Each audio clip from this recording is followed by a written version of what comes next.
People walk through our doors all the time. Give me the answers. Tell me the right way to do this. Make it stop. The pain is so intense. They just want it to stop. Yes. But when you get in that setting of 12 to 15 people, incredibly vulnerable, by the way, it's very hard to do to walk through our doors. And we don't take that lightly. We know that. It's the hardest thing you're going to do.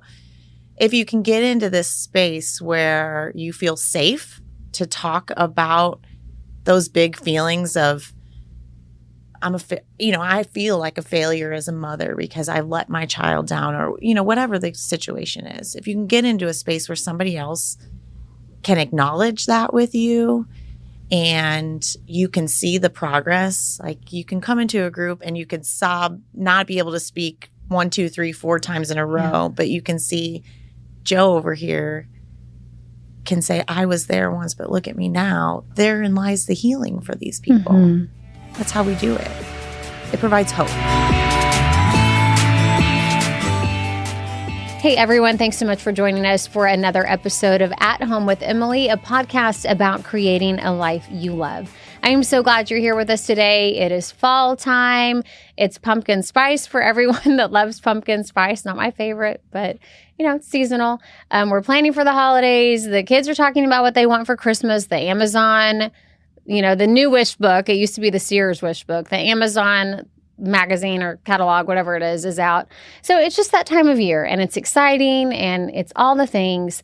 But it can also be a hard time of year if you are like many of us and you have experienced loss in your life, which I think pretty much all of us have by a certain point in life. And sometimes when we get to this time of year, there is that excitement, but there's also an empty feeling when you have gone through a loss like that. And so today we have Melanie Blair with us, and Melanie is a counselor and therapist, whatever term you want to use there. And she also works at the Lost and Found Grief Center in town, where they do so much good for so many people who are struggling, not just this time of year, but, always. You guys constantly have new people showing up who have lost a loved one. And sadly, a lot of times it's children that you're working with. It is. And so tell us a little bit about what you guys do at Lost and Found. Sure.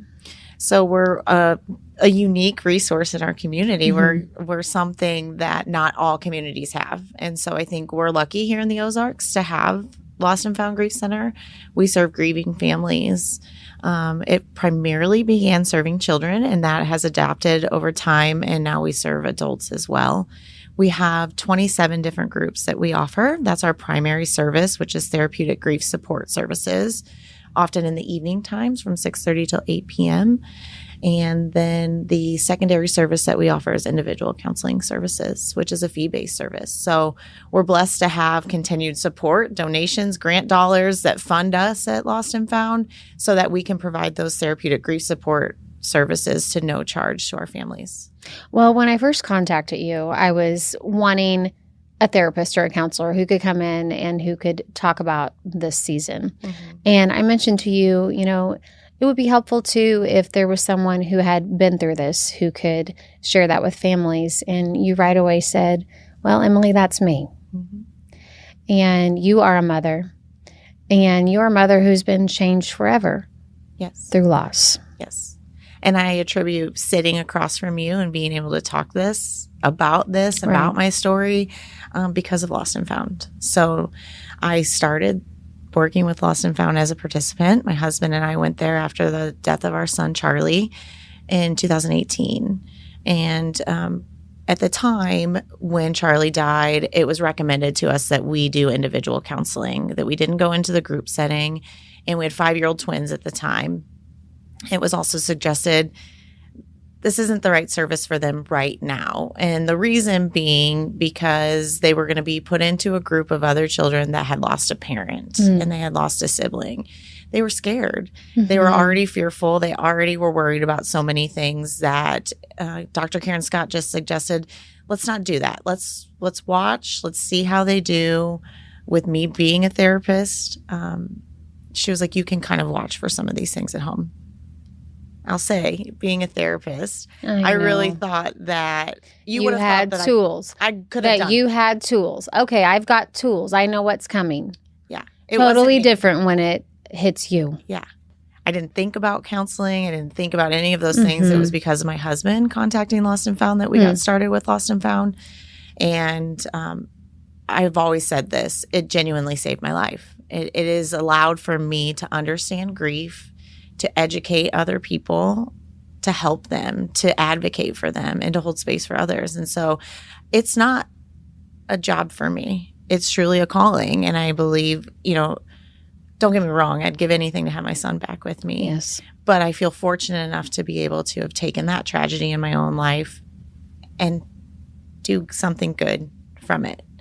And I think that that's what we help people do at Lost and Found, is figure out what is that meaning making for them out of this horrible, life-altering, life-changing event that they're dealing with.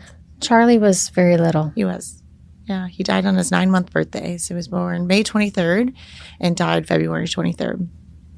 So he was a perfectly healthy little boy until he wasn't. And unfortunately, my story, I feel that the medical professionals failed us. And he went misdiagnosed for about 7 days before we were finally airlifted to St. Louis Children's Hospital in St. Louis, where they finally did a spinal on him and learned that he had bacterial meningitis. So by the time that we were airlifted, he had already had multiple strokes. Didn't even know an infant could have a stroke. Yeah. And ultimately, that's what took his life, was misdiagnosis, untreated meningitis for over 7 days that caused a lot of other horrible things. And it makes you feel very helpless as a mother. Yeah. No, it was devastating. I was in and out of the hospital. I was in and out of the pediatrician's office. I knew he wasn't okay. I didn't know. Right. I didn't know what. And but I trusted you knew people. to keep pushing, though. And you did keep pushing.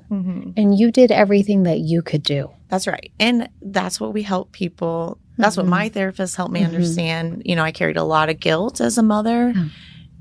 I think we have one job as a mother, right? Is to not one.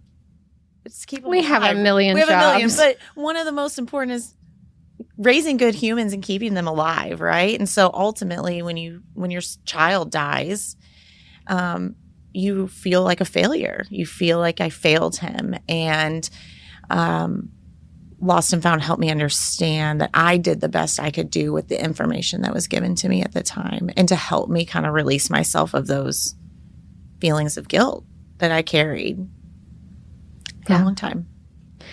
And still do. There's something that happens when we become a mom, though, Melanie, where it's every single thing that doesn't go according to plan somehow becomes our fault in our minds.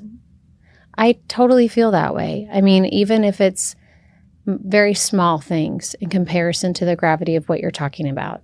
A baby that can't or won't nurse, a baby that's not gaining weight. You leave the pediatrician's office in tears every time. Yeah. I mean, I do know that feeling, and it's hard. And I think, too, you're sleep deprived. And having a newborn is hard in any circumstance. Right. But given what you guys went through as a family, it's the hardest of all. And, it's easy for those of us on the outside to look at you and say, you're an amazing mom. We can all see that. Sure. It's just simply from looking into your eyes. But when you're going through it, it doesn't feel like that. Yeah. I know. And your living children, your surviving children, right? Then navigating that, watching your people grieve, because nobody does it on the same timeline. Nobody is having the same emotions or feelings around it at the same time frame. That's why grieving as a family unit is so incredibly challenging. And we're fortunate enough at Lost and Found that we can try and serve a whole family unit independently in their own spaces where they can do some of that. Children are protective of parents that have lost their spouse, and helping provide them the language and educating people around grief. I mean, this is a topic that makes the majority of people incredibly uncomfortable with. They don't want to talk about it. And when people aren't approaching you how you feel like they should be when you're grieving, it shifts everything in your life. It changes who you are. It changes relationships. You have to navigate all of those things. And those are called secondary losses that we have from this main loss. Everything around us is changing.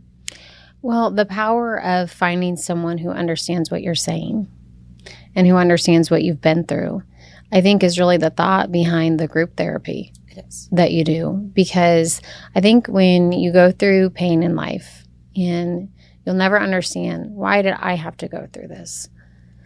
To simply meet someone else who can hear what you're saying and identify is really important. You've nailed it. I mean, that's it. That's the healing power of these groups. And the majority of our groups are open concept groups, meaning that people can kind of start their journey or end their journey on their timeline, not us telling them. Mm-hmm. Okay, you've done 5 sessions now. You're good to go. That's right. It's over. You're done grieving. Yeah. No, I mean, we don't get to determine that for people. Don't get me wrong. People walk through our doors all the time. Give me the answers. Tell me the right way to do this. Make it stop. The pain is so intense. They just want it to stop. Yes. But when you get in that setting of 12 to 15 people, incredibly vulnerable, by the way, it's very hard to do to walk through our doors. And we don't take that lightly. We know that. It's the hardest thing you're going to do. If you can get into this space where you feel safe to talk about those big feelings of, I feel like a failure as a mother because I let my child down, or, whatever the situation is. If you can get into a space where somebody else can acknowledge that with you and you can see the progress, like you can come into a group and you can sob, not be able to speak 1, 2, 3, 4 times in a row, but you can see Joe over here can say, I was there once, but look at me now. Therein lies the healing for these people. Mm-hmm. That's how we do it. It provides hope that we're going to be okay, that we can survive this, that we can, it's going to be hard and it's forever, but we still have a life worth living. How do we get there? That's what we do. And in your case, you had your 5-year-olds that still needed their Uncrustables put in the lunchbox every morning and T-ball games attended and, whatever the case was. Yeah. And that was hard. Managing a schedule. I'll never forget, they were playing T-ball and I messed something up in the calendar and we show up and the game is almost halfway over. Yeah. I've been there a million times, girl. And I just started bawling. I know. And it wasn't a big deal, right? They weren't mad at me, but they were disappointed that they had missed. They're like, Mom, we missed our game. I know. Something so simple like that was so devastating to me because I felt like, what am I doing? I can't manage a calendar right now. I'm not thinking straight. It was just, you're not firing on all cylinders. You're just, the brain fog is real. You have little emotional energy. And I think that that's important for people around you in your life to understand is you just don't have the ability to give the level you were giving at for quite some time. Well, and something that you and I talked about too is in what I see from friends in similar pathways is, everybody wants me to be over it. And I don't know when that starts. I don't know if that starts, okay, it's been a couple months. Okay, it's been a year. Maybe it's been a couple of years. I think that, and you don't blame them. You don't want them to go through it, just so that they can understand. But there is a lack of understanding there. And, what would you say to all of those who maybe don't relate as strongly to this because, by God's grace, they haven't been through something like this? How can all of us support our friends who we know have endured a loss, whether it be a few months ago or a few years ago? Yeah. Keep showing up. Keep asking the questions. Don't make those statements. And one of my kind of coined phrases is well-intended people do and say hurtful things. The majority of our people in our life that are kind of sending this message to us, they still love you. They're well-intended people. They care about us, right? They don't want to see us sad. Sometimes we just have to hold the space for the people and let them be sad and acknowledge it. Before this happened to me, I can remember I've had to make some living amends, I call it, but I've had to offer some apologies to people in my life for not fully grasping that this is forever. There is no getting over this. There's no moving on. We can move forward. We can still live a good life. But every day, there isn't a day that goes by that I'm not reminded about him. I don't think about him. Yeah. It's not as intense as it was in the early days, right? That it softens with time. But, to speak their name, to offer support, to keep checking in on someone. And if they get upset, that's okay. You're not doing that. You as the person asking the question are not the one that's creating the sadness. It's there. Mm-hmm. And so sometimes those tears are tears of just thankfulness. It's somebody speaking their name still. One of the biggest fears a grieving person has is my person is going to be forgotten. Mm-hmm. People are going to stop talking about them. We don't want that. Say the name. Keep showing up. If you're a doer, be a doer. Don't ask the question, let me know if there's something that you need. We don't know, especially in those really early days. We don't know how to help ourselves, let alone ask for help. We don't know what that looks like. Mm-hmm. We're doing good enough just to maybe wake up that day, take a shower, brush our teeth. And I know that sounds simple, but so many people that sit across from me in a session, that's a genuine struggle, a drive to have basic hygiene. There's not a want to live. I know. So patience, kindness. So when we're coming up to the big ones, okay? Thanksgiving and Christmas, boom, boom, it's back to back. It's family everywhere. Yeah. It's gifts. It's Santa coming. Joy, happiness. It's church. It's very in all your the face. Things. It's very in your face. And so with that coming up, for those who have gone through loss, whatever stage that they're at, and like you and I talked about, sometimes the hardest stage is just showing up at a place like Lost and Found and saying, okay, I can talk about it a little bit or listen to other people talk about it, just getting to that point. So no matter what stage that we're at, or maybe it's been years, or it's someone that's lost a spouse, the holidays. Like, where do we even start with the holidays? Do we start with remembering that person? Absolutely. Is that something that, instead of just being like, okay, they're not here, so let's not mention it, is there something healing about hanging that stocking, or talking about how much that Charlie would have loved going on the Santa train with us? Or, where do we start there? Yeah, great. Communication. Mm-hmm. Ask your person. Like, if you are the one that's supporting the grieving person, ask them what their needs are in terms of, hey, I know that this has been our family tradition for years. How are you feeling about that? Do you want to hang the stocking? Very good. Sounds simple, but really important. Mm-hmm. Yeah. Listen to them too. Mm-hmm. If your loved one is saying, I can't do this tradition this year. Mm-hmm. Okay. Okay. Maybe it doesn't mean that it has to be that way forever, but maybe it's just been 4 to 6 months since the death. They're just not ready. Mm-hmm. And those are some unrealistic expectations of these people to decorate a house. You're right. It's in your face this time of year. It's very, much, I'm supposed to put on this face. I'm supposed to be happy. I need to be this joyous person. I need to create all of these things. We don't have the capacity. We don't have the mental and emotional ability. And it's okay for it to look a little bit different. Absolutely. Either now, this year, or every year. That's right. I mean, a simple tip that, we spend a lot of time in preparing our people that are in our groups this time of year. Yes. And go to the basics. Write down these traditions. What do you think you have the capacity for? Who can maybe support you in your life to make that happen?